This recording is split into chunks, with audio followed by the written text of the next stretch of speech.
Vamos ver aí um trecho do que disse Bolsonaro ano passado e que agora pode custar a cassação dos direitos políticos dele.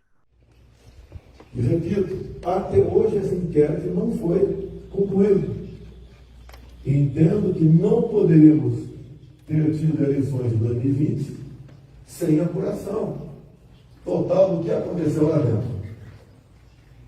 Porque o sistema é completamente vulnerável, segundo o próprio TSE. E, obviamente, a conclusão da Polícia Federal. Valber, então eu queria que o senhor explicasse, a partir desse ponto que nós acabamos de mostrar, qual foi a acusação que o senhor fez em nome do PDT? O que essa fala de Bolsonaro e o contexto da fala significam enquanto crime eleitoral? Bem, primeiro a ação, a AGE, se chama uma ação de investigação judiciária eleitoral. Ela não visa um crime eleitoral, ela visa ilicitudes eleitorais que podem macular a paridade das armas, que pode macular a integralidade da eleição. Então, não tem crime eleitoral. Crime eleitoral nós não utilizamos. Na AGE, não se trata só de um fato.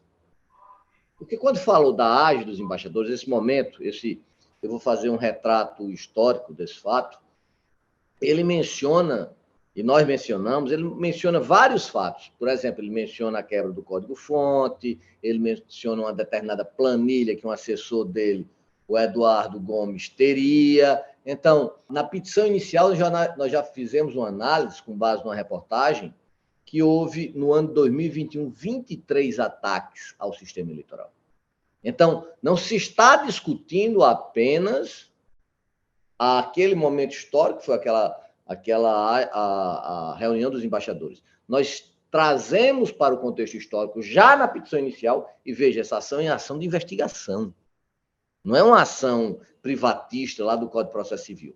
É uma ação diferente. O direito eleitoral ele tem suas peculiaridades, ele tem um processo próprio. E aí veio mais o quê? Veio mais 2 lives, feitas em 2021, e veio mais uma entrevista no Ponto dos Is. Desses 4 elementos, de 4 fatos, nós vamos subsumir o quê? Nós vamos chegar aqui conclusão. Nós vamos chegar à conclusão que o presidente incidiu em 4 ilicitudes, que não são crimes, são ilicitudes, não têm natureza penal. Quais são elas? Primeiro, abuso de poder político. Segundo, conduta vedada. Terceiro, uso indevido dos meios de comunicação. E quarto, desordem informacional. Vamos lá, ponto a ponto então, Valber, por favor. Por que essa situação caracteriza abuso de poder político? Caracteriza abuso de poder político quando ele, exercendo suas prerrogativas públicas, como primeiro mandatário da nação, desvia da sua finalidade e faz daquele chamamento aos embaixadores uma instrumentalização eleitoral.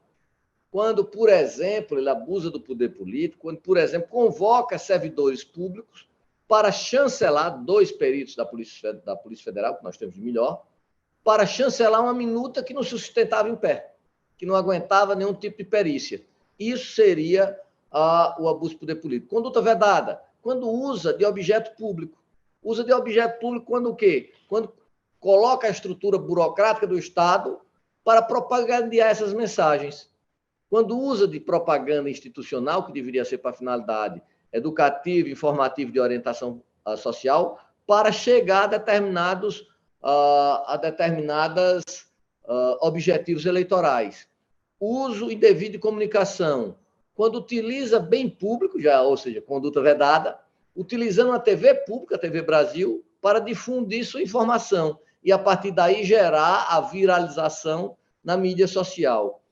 E desordem informacional quando sistematicamente, estruturalmente, de forma paulatina, mina os alicerces do regime democrático. Ou seja, ele fez um pecado maior, foi que tirar a crença na lisura do sistema eleitoral brasileiro.